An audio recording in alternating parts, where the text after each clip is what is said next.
নমস্কার বন্ধুরা, সনাতনী বাংলায় আপনাদের সকলকে স্বাগত। আমরা প্রতিদিন কঠোর পরিশ্রম করি, কিন্তু অনেক সময় দেখা যায় ভাগ্য আমাদের সহায় হচ্ছে না। শাস্ত্রে বলা হয়েছে সপ্তাহের 7টি দিন ভিন্ন ভিন্ন গ্রহ এবং দেবদেবীর শক্তির সাথে যুক্ত। সঠিক দিন সঠিক দেবতার আরাধনা করলে আপনার জীবনের বাধা দূর হতে পারে এবং সৌভাগ্য ফিরতে পারে। আজ আমরা বিস্তারিত আলোচনা করব সোমবার থেকে রবিবার পর্যন্ত কোন দেবতার পূজা আপনার ভাগ্য বদলে দিতে পারে। সোমবার হলো চন্দ্রগ্রহের দিন এবং মহাদেবের অত্যন্ত প্রিয় দিন।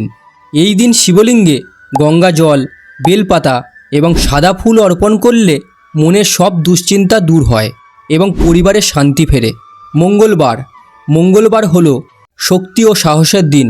এই দিন হনুমান চালিসা পাঠ করলে যেমন সকল সংকট দূর হয়, তেমন মা কালীর চরণে জবা ফুল দিলে জীবনের সকল নেতিবাচক শক্তি বা নজর দোষ থেকে মুক্তি পাওয়া যায়।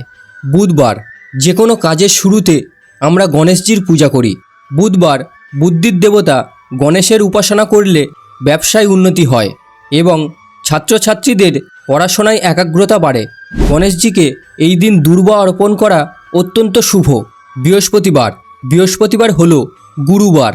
এই দিন মা লক্ষ্মী ও শ্রীবিষ্ণুর মিলিত আরাধনা করলে সংসারে ধনাগম হয় এবং দারিদ্র্য দূর হয়। আবার এই দিন নিরামিষ আহার করা এবং বাড়িতে পাঁচালি পাঠ করা ভাগ্য উন্নতির শ্রেষ্ঠ উপায়। শুক্রবার হলো আদ্যাশক্তি মহামায়ার দিন। এই দিনটিতে মা দুর্গা বা মা সন্তোষীর পূজা করলে পরিবারের সুখ সমৃদ্ধি বজায় থাকে। বিশেষ করে নারী শক্তির আশীর্বাদ পেতে এই দিনটি অত্যন্ত পবিত্র। শনিবার কর্মফলের দেবতা শনিদেবের দিন। এই দিন অশ্বত্থ গাছের নিচে সর্ষের তেলের প্রদীপ জ্বালালে শনির দশা বা সাড়ে সাতি থেকে মুক্তি পাওয়া যায়। মনে রাখবেন, সৎ পথে চললে শনিদেব সর্বদা সহায় থাকেন। রবিবার, সপ্তাহের শেষ দিনটি হলো শক্তির প্রধান উৎস সূর্যদেবের। এই দিনে তামার পাত্রে জল নিয়ে সূর্যকে অর্ঘ্যদান করলে মান সম্মান বৃদ্ধি পায়। এছাড়া শ্রীকৃষ্ণের অমৃতবাণী এই দিন শ্রবণ করলে সারা সপ্তাহের ক্লান্তি দূর হয়ে মনে প্রশান্তি আসে। প্রত্যেক দিন আপনার কুলদেবতার পূজা করা সবচেয়ে মঙ্গলজনক। প্রতিদিন নিত্য পূজা করলে ব্যস্ত জীবনে মানসিক চাপ, উদ্বেগ ও নেতিবাচক চিন্তা কমিয়ে মনকে শান্ত রাখে। ভগবানের সাথে আত্মিক সম্পর্ক গড়ে ওঠে এবং পাপ ক্ষয় হয়ে পূর্ণ অর্জন হয়। ঘরের অশুভ শক্তি দূর করে ইতিবাচক বা ঐশ্বরিক পরিবেশ বজায় রাখে। বন্ধুরা, ভক্তি ও বিশ্বাসের চেয়ে বড় আর কিছু নেই।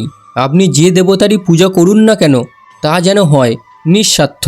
আজকের এই তথ্যগুলো যদি আপনার ভালো লেগে থাকে তবে একটি লাইক দেবেন এবং আপনার প্রিয় দেবতার নাম কমেন্টে জানাতে ভুলবেন না।